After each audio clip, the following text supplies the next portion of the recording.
Então, a paraxá da semana passada, referente ao Midrash, né? Acho que todos aqui já sabem que é o Midrash, né? Para quem não sabe, quiser for escutar depois, Midrash é o comentário, são os comentários, né? Na verdade, é a Torá oral, né? Quando a gente tem a Torá escrita, que quando a gente lê, a gente vê que faltam algumas coisas, né? Tem algumas lacunas, elas são explicadas justamente pela lei oral, que era passada oralmente de geração após geração, né? Que ela foi mais ou menos escrita aí entre o século I e o século II. O Midrash, né? Quando essa lei oral foi passada para a escrita, né? Mas ela sempre teve essa tradição, né? De ser passado de gerações por gerações oralmente. Mas vamos lá. Paraxá Noa, né? Então, na paraxá anterior, a gente chegou a falar um pouco de Noé. Então, na primeira paraxá, a gente falou um pouco de Noé. E a paraxá Noa começa falando um pouco antes do dilúvio, né? Então, ele fala, a paraxá Noa, fala que o mundo, na época pré-dilúvio, aí, era maravilhoso. A terra era muito boa de se plantar, a população tinha uma vida farta de tudo, tanto de alimentos quanto de riquezas. Então era um ambiente muito fácil de você sobreviver. Porém, por conta justamente desse ambiente fácil das pessoas viverem, elas acabaram se afastando do Criador, né? Porque elas tinham tudo, elas tinham facilidade de acesso à água, a alimentos, viviam muito bem, conseguiam ter o que elas queriam. Então, elas acabavam como... Infelizmente, algumas pessoas hoje em dia, quando tem muito, né, esquecem do Criador e, contrário, né, elas acabam se achando autossuficientes, né? Duas calças e uma bermuda.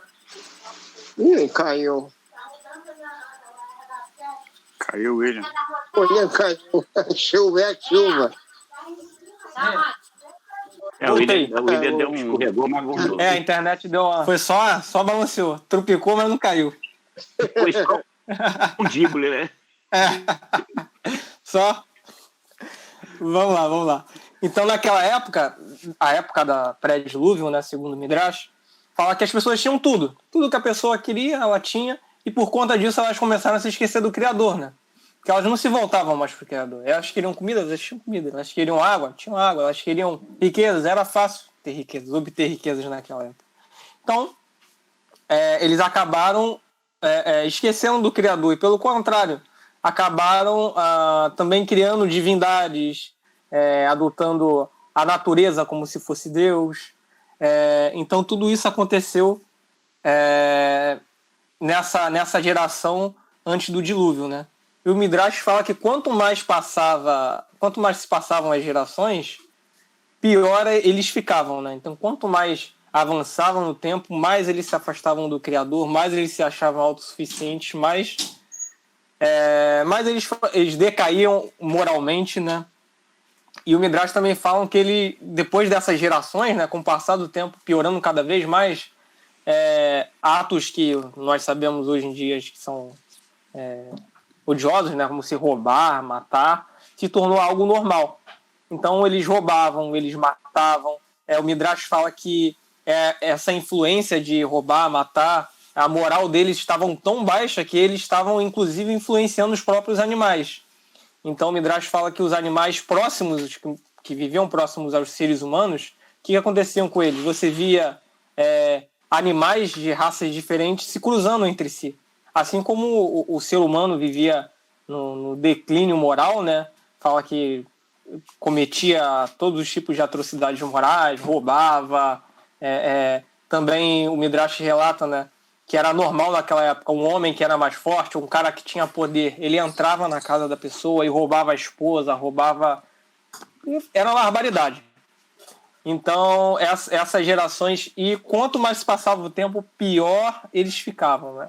Eles caíam cada vez mais moralmente e cada vez mais se pareciam com animais, né? Não é à toa que eles eram piores que os animais, né? Porque os próprios animais que viviam próximos deles, o Midrash fala que eles deixavam de cumprir o seu papel, né? Então eles se relacionavam com animais que não eram da raça deles, né? Eram de outra espécie. Né? E daí, justamente nessa época, que o declínio estava cada vez piorando mais, né? O declínio moral, o declínio espiritual também daquela geração, que surge Noa, né? Ou Noé, que é a tradução aí, né? Para o hebraico, né? O nome real é Noa. E o Noa, ele era filho de Lêmer e ele era neto de Matusalém. Então fala que na época de Noa, um pouco antes da época de Noa, aconteceu uma grande fome. Então Hashem, naquela época, justamente deu uma grande fome na terra, justamente para ver se o povo se voltava para ele, se voltava para o Criador. Só que não. O povo começou a achar que a terra era Deus. Então, meu Deus, começaram a orar para o espírito da terra, para a mãe terra. Não, terra, nos ajude, quando na verdade só existe um Criador, né? Mas foi justamente quando nasceu Noé que a terra voltou a dar frutos, as riquezas voltaram, os alimentos voltaram em abundância, justamente com o nascimento de Noé, né? E o Midrash relata que Noé, ele trabalhava muito no campo e ele foi responsável por desenvolver vários materiais que são utilizados, materiais agrícolas, né, que são utilizados para poder facilitar o trabalho. Noé foi responsável justamente por desenvolvê-los. Então, ele não só era um agricultor, né, como ele era um agricultor que pensava facilitar não só a vida dele em relação ao trabalho, quanto a vida dos outros, né? E daí, o Midrash fala que ele se casou com Naomá e ele teve 3 filhos, né? O Noé. E o Noé, ele se conectava com Hashem, né? Ele acreditava em Deus, não acreditava em idolatrias. E o Midrash relata que ele estudava um livro que o Criador deu para Adão, né? Então tinha um livro de conhecimentos, né?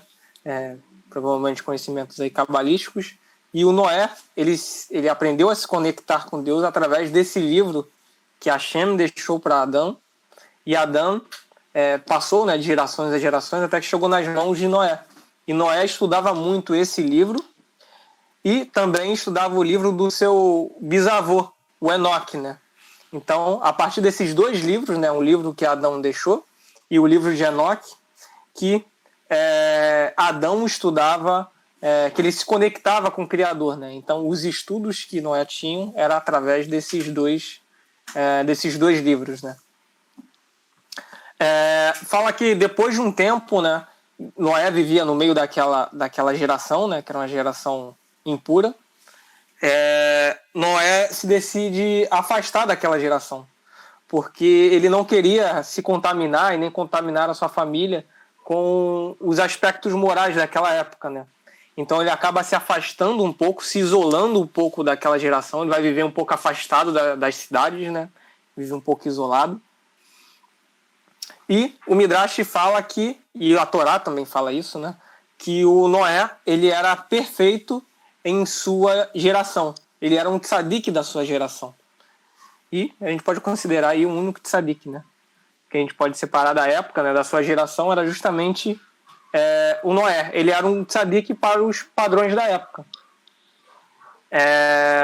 Enquanto Noé cada vez mais estudava os seus livros, procurava mais se conectar com o Criador, cada vez mais a geração dele caía. Cada vez mais a geração decaía e cada vez mais Noé se elevava através dos estudos e através das boas ações, né? Fazendo aí as mitzvah, por mais que não tivesse mandamentos ainda, não tivesse Torá, né? Mas a gente tem um bom senso, né? A gente sabe o que é certo e o que é errado, graças a Deus. Então, através desses estudos, Noé cada vez mais se elevava e a geração, infelizmente, cada vez mais caía, né?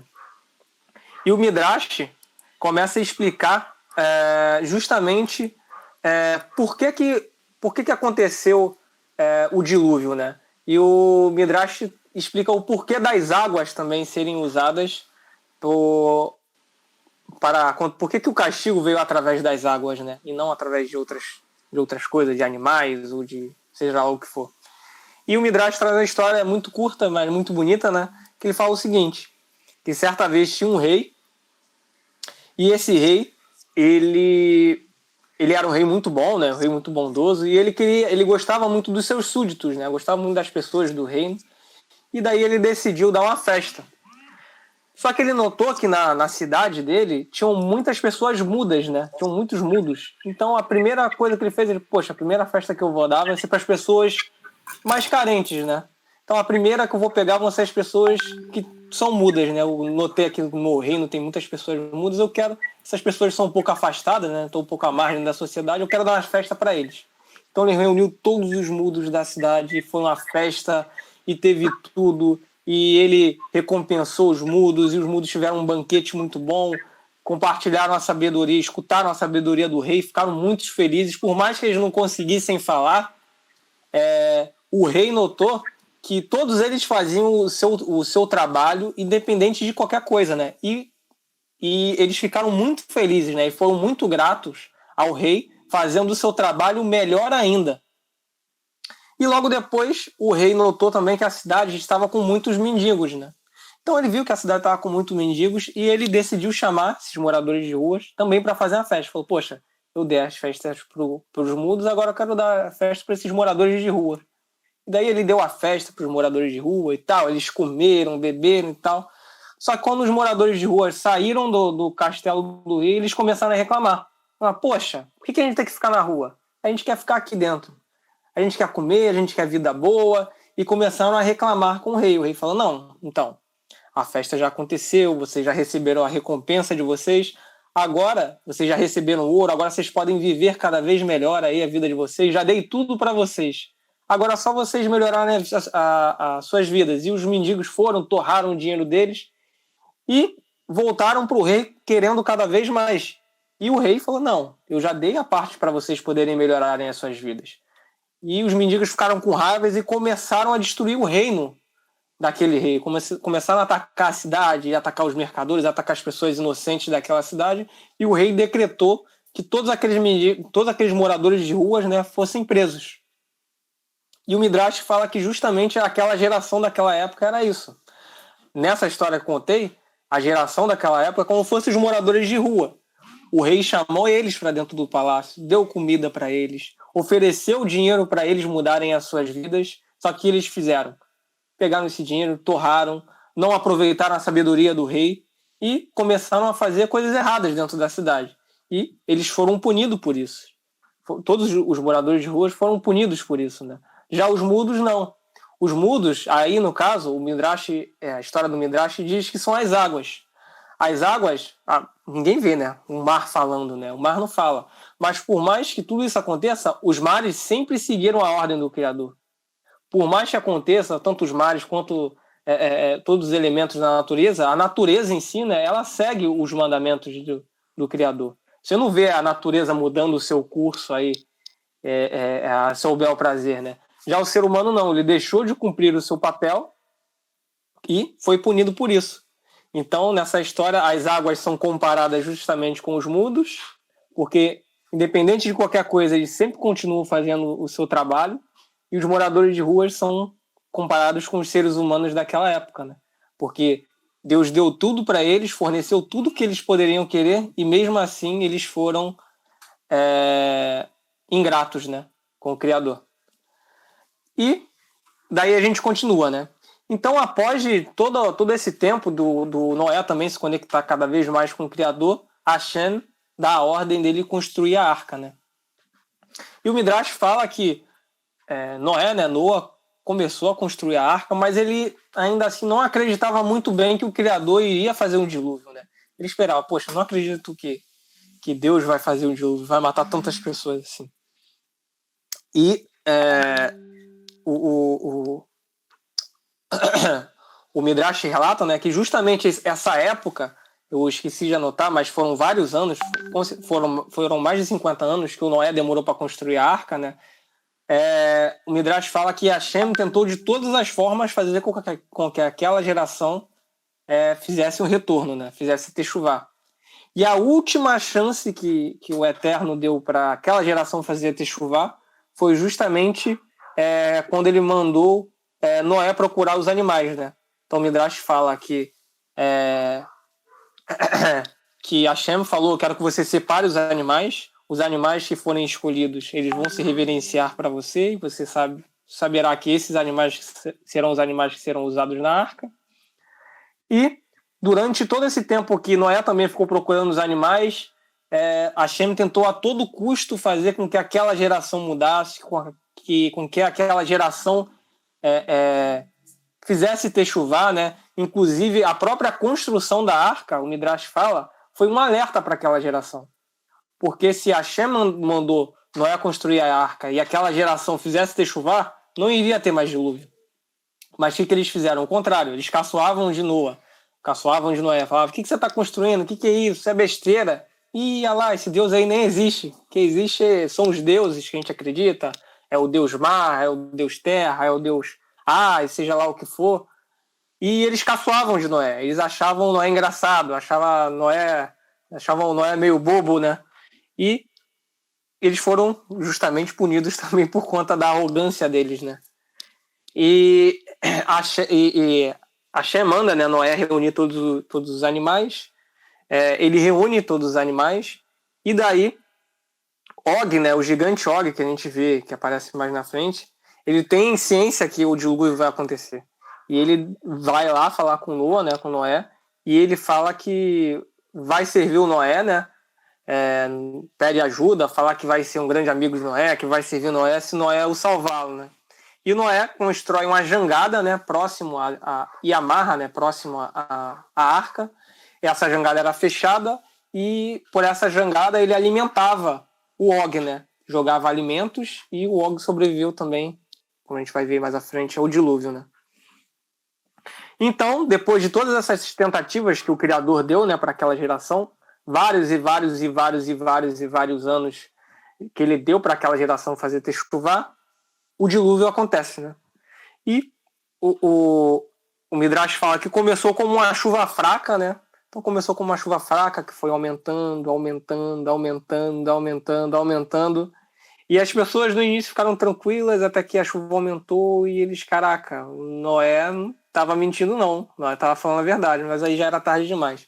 E aí a chuva muito forte, né? Começou a alagar tudo e a todos e o Midrash fala, né, que as águas começaram a dominar toda a terra, né? Então começou grandes enchentes, né, naquela época e as pessoas morreram afogadas. E o Midrash fala que a chuva era tão forte, né? Essa chuva que começou fraca e foi aumentando, ela era tão forte que durante um ano não tinha como você saber se era dia ou se era noite.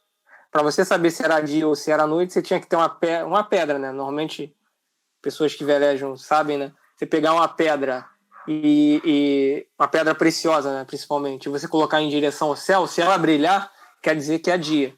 Então, falar que era a única forma de você saber se era dia ou se era noite era você tendo uma pedra preciosa, levantando ela para o alto, e se a pedra brilhasse, você sabia que era dia. Caso ao contrário, você não sabia diferenciar dia de noite. E o Midrash fala que durante, né, o tempo que Noé estava na arca, né, ele teve que cultivar justamente o amor. Tinha que cultivar Hesed, não só ele, mas como a família dele. Então o Criador, não é bobo nem nada, o que o Criador colocou? Segundo o Midrash, eram vários animais que ele tinha que tomar conta, então ele passava o dia inteiro tomando conta desses animais. O cheiro era horrível, né, porque animais têm odor, né, forte, dependendo do animal também. Então fala que fedia bastante dentro da arca, eles não tinham tempo para quase nada, era só alimentar, tomar conta, e o Midrash fala que o efeito que o Criador... Por que o Criador fez isso? Né? Era justamente para despertar o amor, né? O Hesed, dentro do Noé e dentro de cada membro da família, né? Porque uma nova geração ia surgir dali, e dessa nova geração ela teria que cultivar amor. Então ela tinha que ter cuidado com eles, cuidado com a natureza, cuidado com os bichos. Então essa foi a intenção de Hashem de colocar eles ocupados durante tanto tempo dentro da arca, né? E daí a gente continua? Sim. E o Midrash fala que a chuva durou 90 dias, né? A chuva forte, né, durou 90 dias, mas choveu durante 150 dias, né? Mas os dias que as chuvas foram mais violentas foi durante 90 dias, e durante 150 dias ocorreram uma chuva mais amena, né? E fala que já no final do processo do dilúvio, né, Noa, ele mandou o corvo ir, né, ir procurar a terra seca, né, que já tinha passado bastante tempo, a chuva já tinha passado, né, as águas já estavam baixando, porém o corvo se negou. E o Midrash fala que o corvo se negou justamente porque Hashem, quando pediu para os animais serem colocados na arca, né, ele pediu um par de animais. Os animais não kasher teriam que ser 2, um macho e a fêmea, e os animais kasheres tinham que ser 7 de cada. E o corvo não gostou, porque ele era o único corvo que existia, segundo o Midrash, e enquanto a pomba, tinham 7 pombas. E o corvo falou: por que você vai me colocar? Você tem 7 pombas e você só tem um corvo. Se eu morrer, vai acabar a minha espécie. E daí o corvo ficava muito chateado com Noa. Noa também fica irritado com o corvo e manda o corvo para fora da arca. Fala: você não vai mais entrar aqui, você não quer fazer o serviço. E aí o Criador intervém. Fala: você não pode negar nenhum animal. Todos os animais são bem-vindos dentro da arca. Então, mande o corvo voltar. E o corvo, assim, voltou para dentro da arca. E logo depois, Noé manda a pomba, né, como a gente conhece da história que está na Torá, do relato que está na Torá, né? Ele manda a pomba vai, traz um ramo de oliveira, e na segunda vez que a pomba vai, ela não volta, indicando que teria então em si terra seca, né? Então, dessa forma, o dilúvio se cessa, né? E Noa vai para a terra, né? E o Midrash relata que assim quando Noa desceu da arca, ele viu um deserto muito grande. Então ele meio que entrou em desespero. Ele falou: Criador, o que você fez? Você deu dilúvio, mas o que você fez com a terra? Você destruiu a terra, essa terra que não tem como plantar. Você tirou a gente da arca para poder nos matar de fome, porque essa terra aqui é improdutiva, essa terra aqui não vai dar nada para a gente. E aí o Criador fica, segundo o Midrash, né, ele dá um puxão de orelha aí no Noé, e ele fala: como você ousa questionar os meus métodos? Como você ousa questionar o que eu fiz com essa geração? E o que eu fiz com você? Porque o seu papel era justamente influenciar as pessoas ao dilúvio não acontecer. Mas ao contrário, você ficou quieto e construiu a arca, né? Mas o seu papel seria convencer as pessoas a voltarem para o meu caminho. E daí Noa fica com vergonha, né, do que o Criador falou para ele e fica quieto. E logo depois o Midrash fala que aconteceu o arco-íris, né? Segundo o Midrash, o arco-íris é uma prova, né, que Hashem falou, o pacto, né, que Hashem deixou, que o mundo não seria mais destruído pelo dilúvio. Então esse pacto veio através do arco-íris, né? Então assim que Noé desceu da arca, ele rezou, né, para o Eterno. O Eterno mostrou um arco-íris para ele e falou: ó, esse sinal aqui é o sinal que eu nunca mais vou destruir a terra através das águas, né? E depois, assim que Noa termina de fazer essa oração para Hashem, Hashem dá um aviso para ele. Hashem fala que a partir de agora, fala para Noé, para sua família, seria permissivo, se eles quisessem, comer carne. Então, justamente essa parte de permissibilidade de comer ou não carne veio através da geração do Noé. Então, a geração pós-dilúvio foi a geração que Hashem permitiu, se eles quisessem, comer carne, né? Porque antigamente as pessoas não comiam carne, né? Porque se a gente for ler até lá em Bereshit, Hashem fala que para o ser humano teria tudo que a terra dá, né? Então, tudo que a terra dá, frutas, verduras. Então, isso que a gente tem direito de comer. Cereais, né? Tudo que a terra dá. Logo depois de tudo isso, né? Tendo passado, descido da arca, o Midrash relata que, assim, tudo foi inundado, né? Então, Noé tinha que começar uma plantação, né? Ele estava começando com a família dele do zero ali, naquela região. Então, ele teria que começar uma nova plantação. E o Midrash fala que ele errou. Porque imagina que você está no local, não tem nada. Você tem que plantar algum tipo de alimento, né? Então você vai pensar naquele alimento que vai fornecer um nutriente melhor para sua família, né? Então o Midrash fala que o Noah, por exemplo, né, teria que ter plantado primeiro o trigo, né? Através do trigo você faz o pão, e o pão, né, a gente sabe que tem bastante carboidrato, consegue manter a pessoa, consegue alimentar bem, né, as pessoas, o trigo. Só que não. Ele decidiu plantar, né, um vinhedo, né? Fazer uma parreira de uvas, né? Decidiu investir aí no vinhedo. Então, o Midrash fala que esse foi o grande erro de Noah. Então, através disso, ele pegou, né, as uvas, preparou um vinho e se embebedou, né? E o Midrash fala que quando ele se embebeda, ele fica dentro do quarto dele recluso, né? É nu. E o Midrash fala que quem primeiro vai ver o Noé, né, é justamente o neto dele, que é... Só um momento, deixa eu ver aqui, deixa eu achar, para não falar errado, ver se não falar besteira. Sim, é justamente Canaã. Canaã vai chegar lá e ver o seu neto, o seu avô, né, de uma forma deplorável, né, e começa a rir porque justamente estava bêbado, estava jogado aos cantos, começou a rir e chamou o seu pai, Han. E Han também viu o seu pai Noé jogado, né, bêbado, e começou a rir também. E aí tem algumas opiniões dentro do Midrash, também o que ele fez, o que ele não fez. Tem algumas opiniões fortes, né? Tem algumas que falam que Han, inclusive, estuprou Noé, né? Enquanto Noé estava bêbado. E os irmãos ficaram sabendo, né, disso, e os irmãos correram e foram ver o pai. E descobriram o pai, né? O pai estava na posição, estava no jeito deplorável, estava bêbado, né? E quando Noé ficou sabendo da história, então ele amaldiçoou, o Midrash fala que ele amaldiçoou Canaã e não amaldiçoou Ham. Porque assim que eles saíram do dilúvio, a Shem abençoou toda a família de Noé. Então abençoou os filhos de Noé e sua esposa. Então Noé não podia amaldiçoar um dos seus filhos. Então ele amaldiçoou o seu neto, Canaã, por conta disso, né?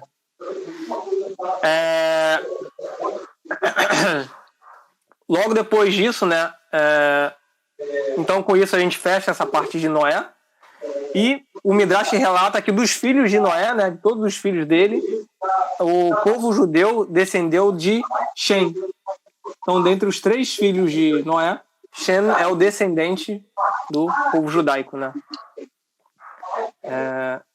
Só um momento. Denis, posso te só um favor para botar no mudo?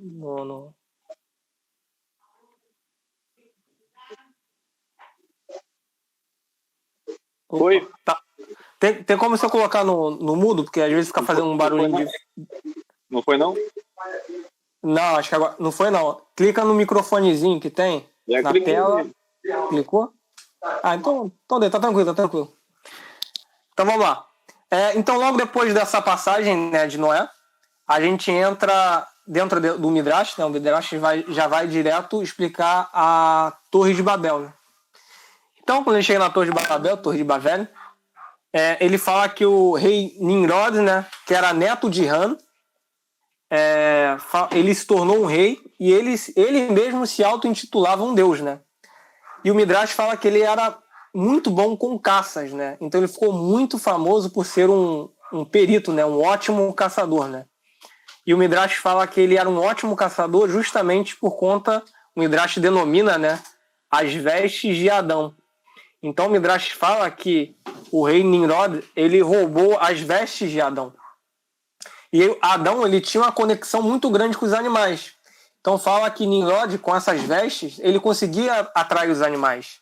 Então ele conseguia atrair os animais, só que ele usava essas vestes de Adão de uma forma negativa, né, para caçar, para poder matar e mostrar para as pessoas daquela geração, né, que ele era uma pessoa diferente. Então ele se auto-intitulou um deus. Então, o povo ficava impressionado, né, com a habilidade dele de caça na época e realmente achava que ele era uma pessoa sobrenatural, né? Mas o Midrash fala que não tinha nada de sobrenatural. Ele simplesmente utilizava essas vestes de Adão, que ficou com Noé, mas o Ham roubou do seu pai e passou hereditariamente, né, para o rei Nimrod, né? Então ele mesmo se autoproclamava Deus e não só ele, mas quanto vários grupos daquela época, né, que o Midrash relata, eles decidiram construir uma torre. E essa torre, ela tinha 2 objetivos, né? O primeiro objetivo era protegê-los de um novo dilúvio. E o segundo objetivo era justamente desafiar a Hashem, né? Mostrar, olha só, você acha que é grande? A gente está fazendo uma torre aqui também muito grande, tão grande quanto você. Então, essa torre ela tinha 2 objetivos. O primeiro seria desafiar a Hashem e o segundo seria justamente se proteger de um novo dilúvio caso ele ocorresse, né? Então, o Midrash fala que eram vários grupos diferentes, né? E esses vários grupos se juntaram justamente para construir essa torre.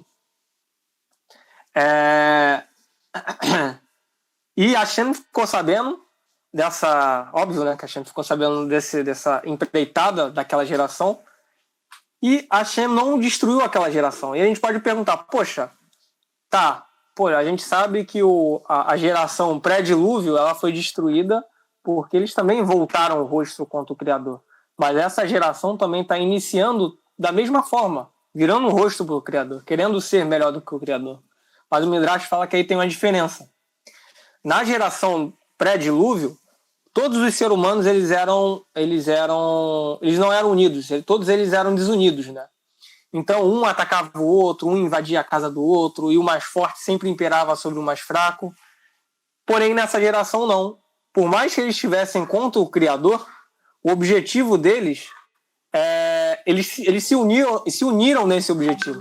Então, a Hashem, por mais que eles fizessem, obviamente, errado, a Hashem não os destruiu porque eles ainda tinham um sentimento de união. E isso já é um início muito bom. Coisa que aquela geração anterior não tinha, né? Aquela geração anterior era todo mundo, cada um por si, né? Então, por essa forma, né, Hashem não destruiu aquela geração. Mas o Midrash fala que Hashem separou 70 anjos e deu uma missão para cada anjo, daí que surgiu as 70 nações, né? Cada anjo se infiltrar em cada grupo, que eram vários grupos diferentes. Então esses anjos se infiltraram no meio das pessoas e esses anjos começaram a desenvolver novas línguas. Então, como eram grupos separados, eles começaram a influenciar as pessoas para que as pessoas tivessem uma língua diferente, uma língua própria, né? Porque a língua falada naquela época era justamente o hebraico.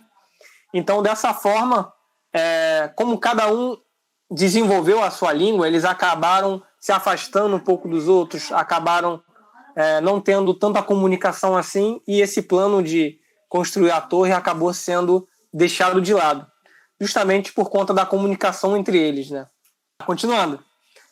Então, logo depois dos acontecimentos, né, agora já caminhando para o final, com essa paraxá de Noa, na semana passada, uma paraxá longa, a gente tem o nascimento de Avram.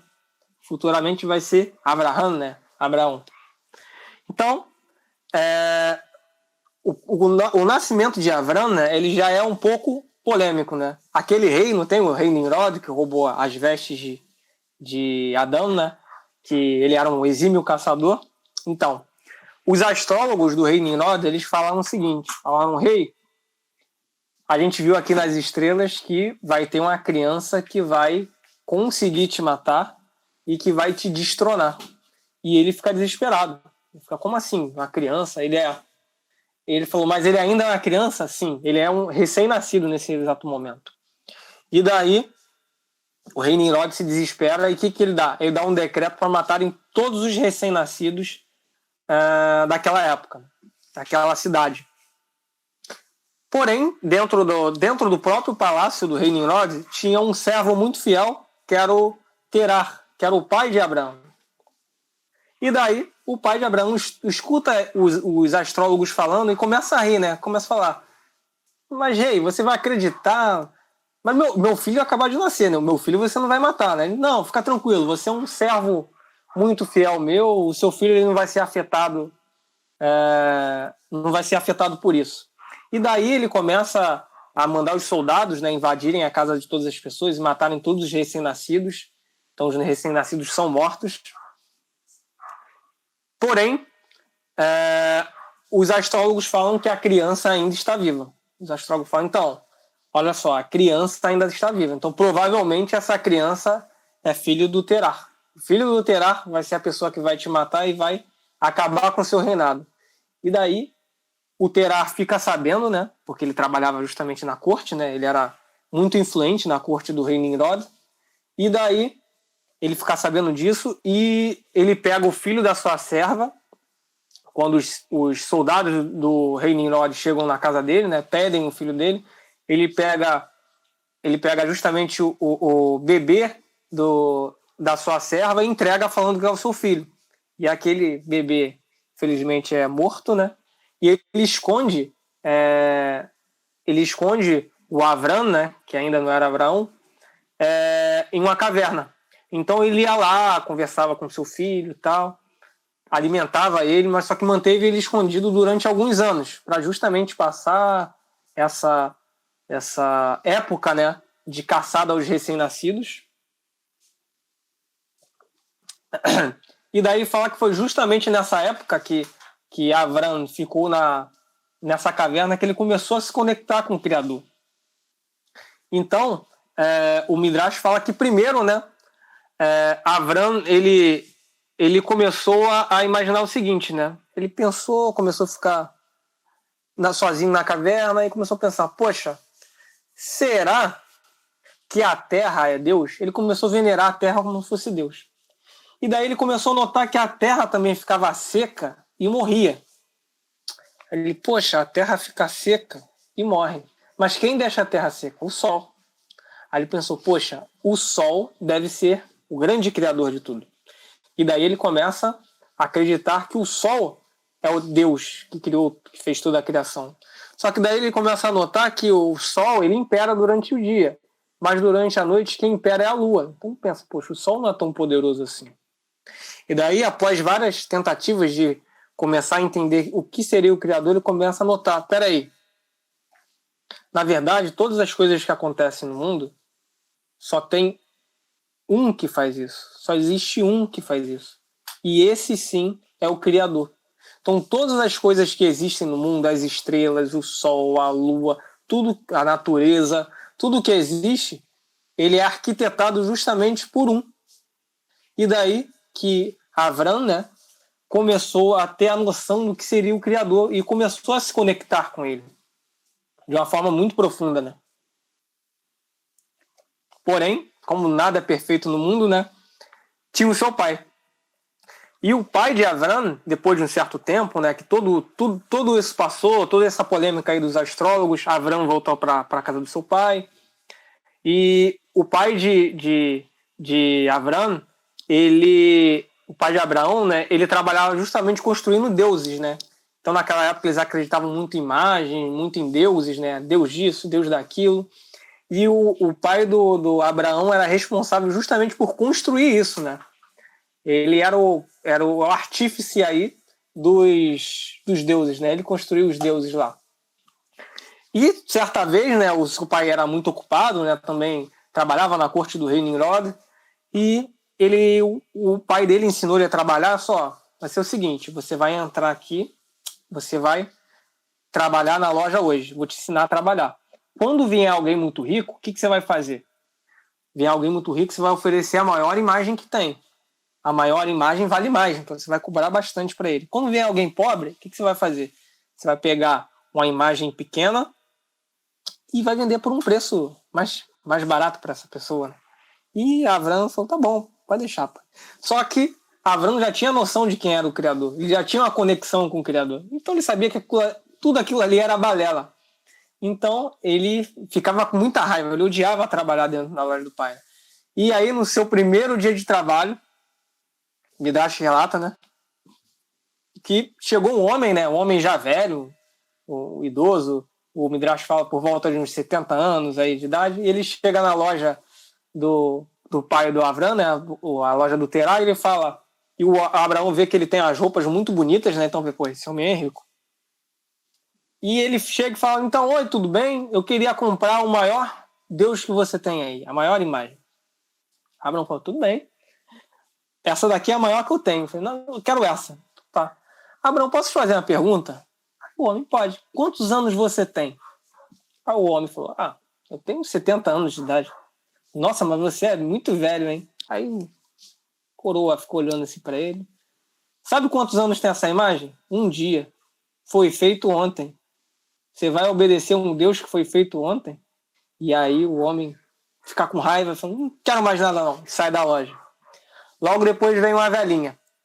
E a velhinha chega lá e a velhinha fala o seguinte, eu queria comprar um Deus, não queria comprar muito grande porque eu não tenho muito dinheiro. Ele falou, não, tudo bem. Abraão separou uma imagem pequena, né?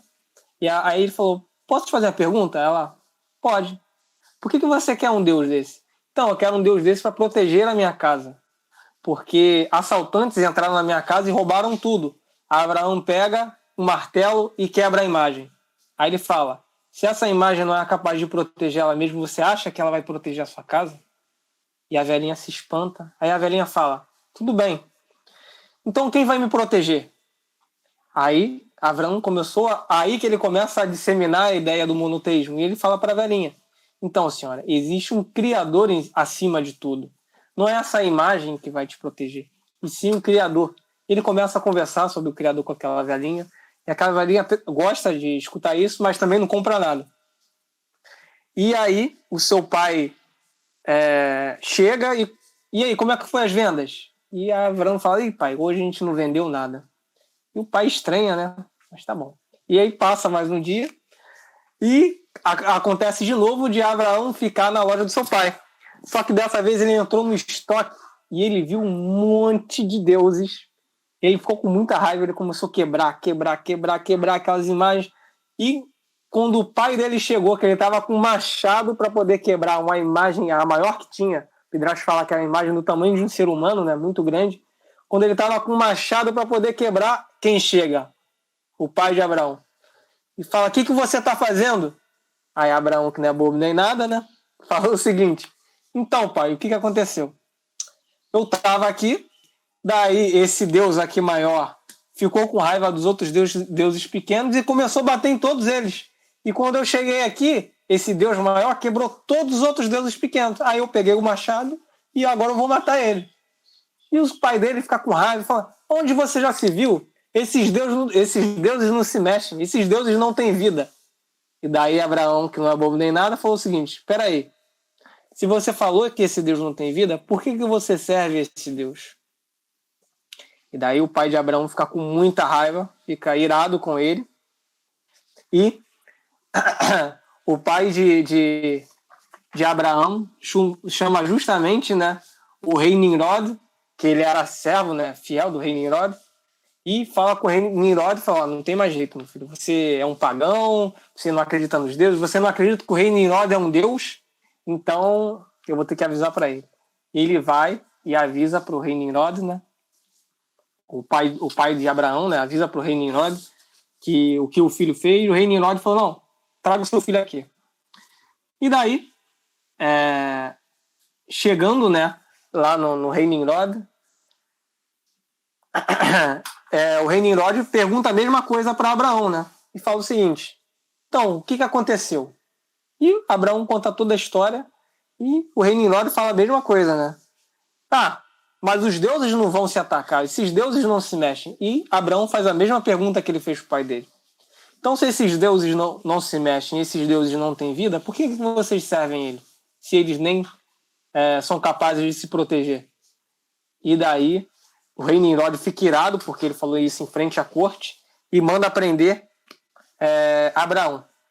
E Abraão fica preso durante 10 anos, fica na prisão, né, durante 10 anos, lá do reinado do rei Nimrod. E o Midrash fala que esse foi o primeiro teste que Abraão passou.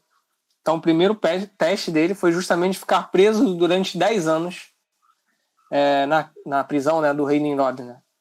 E o Midrash continua a história falando, né, que após esses 10 anos, o rei Nimrod tirou ele da prisão e falou com Abraão: então, você mudou de ideia depois de passar 10 anos aí mofando na cadeia? Você mudou de ideia?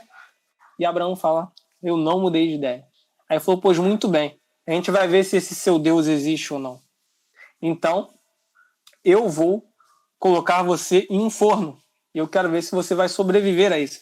Se o seu Deus é todo poderoso, assim como você falou, ele vai te proteger. Mas só que o rei Nimrod não se satisfez só com ele ver isso. Então ele reuniu toda a cidade, né? Então, na cabeça dele, o Abraão seria justamente uma lição para aquele povo, né? Então todo o povo se reúne, todas as pessoas se reúnem na cidade e vão ver justamente isso, né? Então o Midrash fala que ele tinha uma fornalha enorme, né? E ele abre a fornalha e joga, o Abraão estava amarrado, né? E joga o Abraão dentro da fornalha. E nesse exato momento, os anjos avisam para Hashem, né? E falam: Hashem, Nimrod jogou Abraão dentro do forno. E Hashem ordena que as chamas não queimem Abraão, que as chamas só queimem as cordas que amarram as mãos de Abraão. E daí Abraão fica lá um tempo, e quando abrem a porta da fornalha, quem sai de lá andando? Bem, sem nem estar chamuscado, Abraão. E daí todo mundo se espanta e começa a ver: caraca, é real. E o rei fica nervoso, né? Passa vergonha na frente de todo mundo. Falou: caraca, e agora o que eu vou fazer? E a população se ajoelha para Abraão. E ele também se vê: agora também vou ter que ajoelhar. A população inteira se ajoelha. E as pessoas começam a chamar ele de Deus. E Abraão fala: não, eu não sou Deus. Só existe um Deus que impera todas as coisas que acontecem no mundo e no universo, né? E esse Deus é Hashem. E ele fala para aquela população inteira que só existe um Deus. E o rei fica muito nervoso, né? Então o rei fala o seguinte: não é possível, essa fornalha não está funcionando. Então, e daí ele pega o irmão de Abraão, que era um feiticeiro, né? O Midrash fala que é um feiticeiro daquela época, e joga o irmão de Abraão dentro do forno. E o irmão de Abraão morre queimado, né? Então, aquela população começa a ver que só quem não queimou mesmo só foi o Abraão. Então, com isso, né, o Abraão ele começa a ganhar muito nome na cidade, né? Então o Abraão começa a ganhar muita visibilidade, né, naquela época, que era justamente o objetivo de Hashem, né, que Abraão tivesse visibilidade para que o monoteísmo, né, começasse a ser divulgado ao mundo, né. Então a cidade inteira começa a ver, e Abraão era um homem muito bondoso, né. Ele é reconhecido entre os patriarcas por ser aquele mais acolhedor entre todos, né? Então justamente acontece isso, né? E o pai de Abraão reúne toda a sua família e decide fugir da cidade que eles estão. E eles vão fugir para Harã, que é outra cidade, né? Então o Midrash fala que o objetivo do pai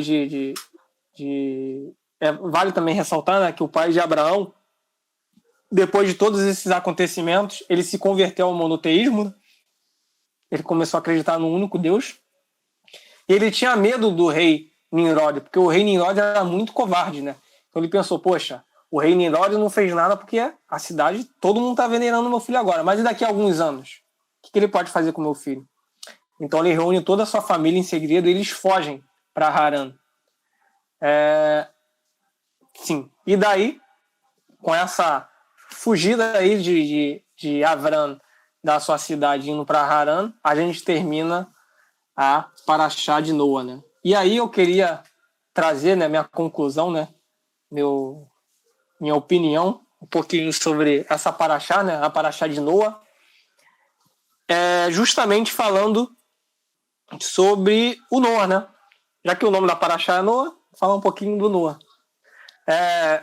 Tem algumas opiniões, né, dentro do judaísmo, né, se o Noa seria ou não um grande tzadik, né, dentro da Torá, né?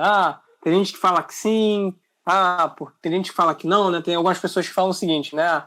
Como Noé não foi capaz de convencer aquela geração, de nem influenciar aquela geração, então ele era somente um tzadik para os padrões daquela época, né? Então, o padrão de moralidade daquela época era muito baixo, né? Alguns comentaristas acham que o Noah, se ele vivesse na época, por exemplo, de Abraão, na época de Moisés, ele seria comparado a uma pessoa grande, mas não seria comparado a um grande tzadik, né?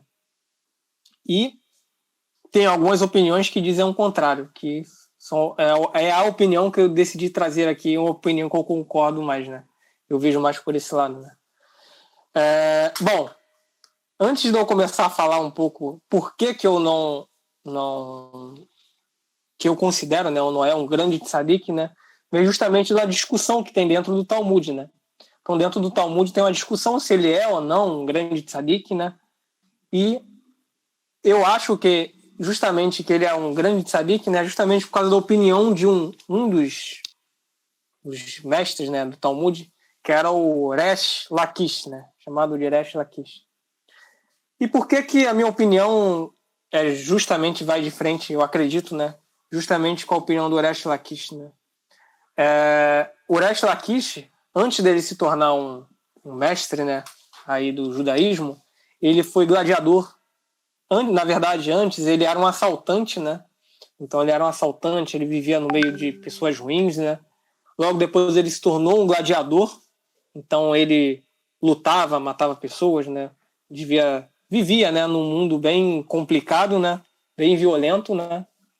E logo depois ele fez techuvá e voltou para o judaísmo e tal. E a opinião dele era justamente que o Noah era um grande sábio. Por que ele seria um grande sábio, né? Justamente porque o Resh Lakish tinha essa noção, né? Eu acredito nisso também, né? Quando a pessoa assim, óbvio, quando a pessoa tem um nível muito elevado, né, a pessoa pode pensar, poxa, o Noé não fez nada do que a obrigação dele, né? A obrigação do Noé era construir a arca, ele construiu, era trazer os animais, ele trouxe, mas ele não fez mais do que aquilo. Mas só que a gente tem que considerar justamente a geração que Noé vivia, né? A geração do Noé era uma geração muito baixa, né? A geração baixíssima. Eram pessoas muito depravadas, né? Para aquela época, né? À toa que aconteceu o dilúvio naquela ocasião, né? Eu acho que o Noé era justamente um grande sábio por conta disso. Porque ele vivia numa grande geração de pessoas muito baixas e mesmo assim ele conseguia se conectar com o Criador e mesmo assim ele conseguiu fazer a sua missão, os seus desígnios que o Criador conseguiu separar para ele, né? Então por isso eu considero um grande sábio, né? Porque apesar das condições que ele vivia, né, ali dentro, né, daquela geração, ainda assim ele conseguiu fazer a sua missão e ainda assim ele conseguiu sair muito bem e ser um grande tzadik, né?